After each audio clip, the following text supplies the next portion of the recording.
Hi, everybody. This is Miguel Vasquez from Home Central Financial. Thank you for taking the time to see this video. The theme of this video is to explain a new program that has been available for like probably 5 years, I would say.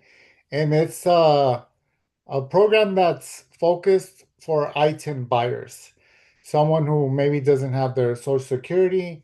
This program can also be utilized by someone who has their DACA paperwork.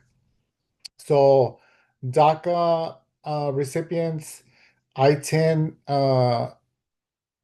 holders can take advantage of this home buying program. The program's been around like I said for 5 years. It's a 3.5% down payment uh, program. So let's say that you qualify for a house that's priced out at 700,000. 3.5% of 700,000 would probably be around $25,000. And that's what your down payment would be. Normally for ITIN programs, the traditional one, you at least maybe have to come in with like 15%, 20%, if you have high FICO scores.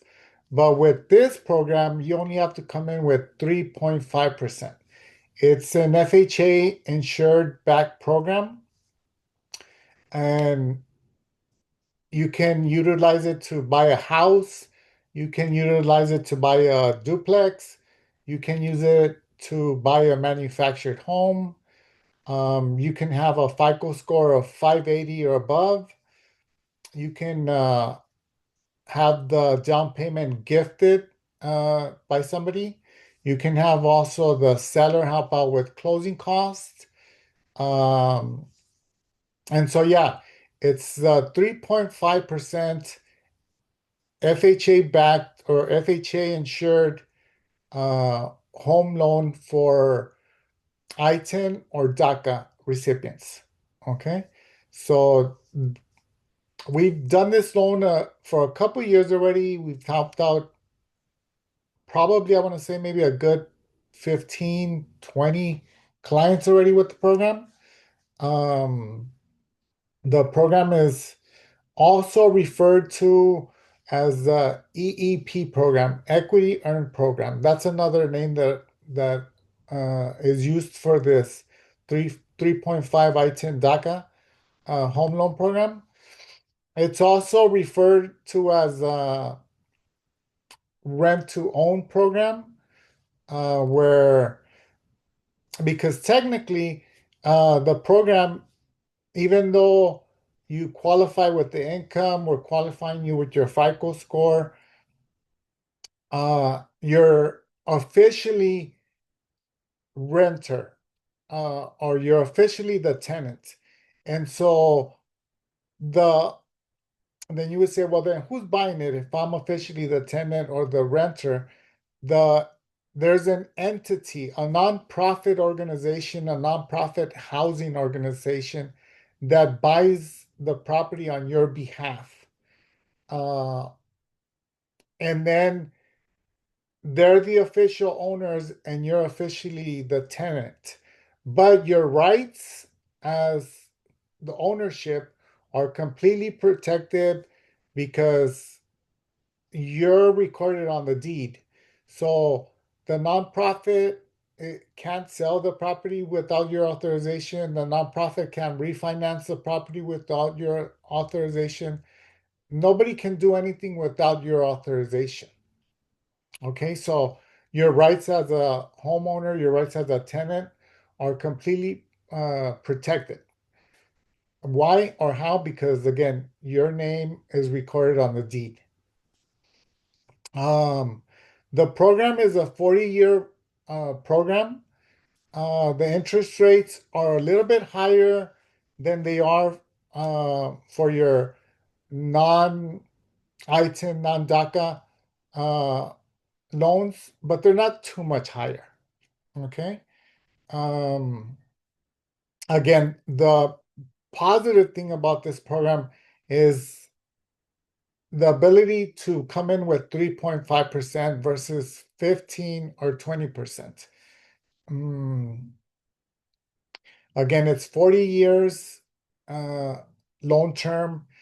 And let's say that, and the way it works is you make your monthly payments, your monthly rental payments to the nonprofit housing organization, and then they make the payments to the lender. Okay. But every time you send in your payment, a portion of that monthly payment gets applied towards the balance of the house, and the balance drops each month. Okay, each month that you make the payment, your balance goes down just like it does on a typical FHA loan or any other loan that's used to buy a house. Okay, so what does that mean? That after a couple years, you've paid down the balance with each payment, and so now you have equity that you've built up with all those payments that you've made. And then the other thing too is, say you buy the house for 700,000, and then the house, because you've owned it for 2, 3, 4, 5 years, it's gone up in value. Let's say now it's worth 800,000. Well, then that equity also belongs to you. Okay, and because again your name is recorded on the deed, that equity is protected and belongs to you. And what does that mean? Let's say that after a year or 2 years or 3 years or 4 years, you decide to, like, hey, I'm just going to sell this house.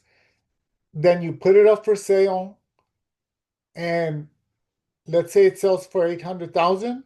Then after all the closing costs or the commissions that are paid to the agents, all the rest of the equity profits go directly to you. It doesn't, none of it goes to the nonprofit. It all goes to you. Okay. The other thing is, um, let's say a couple years pass by and you have 20% equity because you've paid down the balance and then the value has also gone up.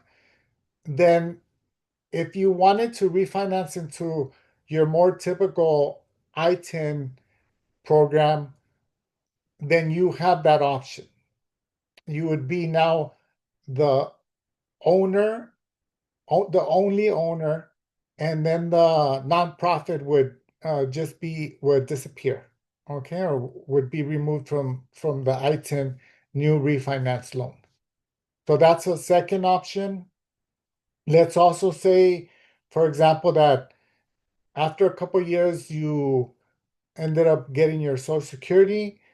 Then at that point, you could also refinance out of the program into um, a conventional loan or uh, another FHA loan that's not the ITIN EEP program.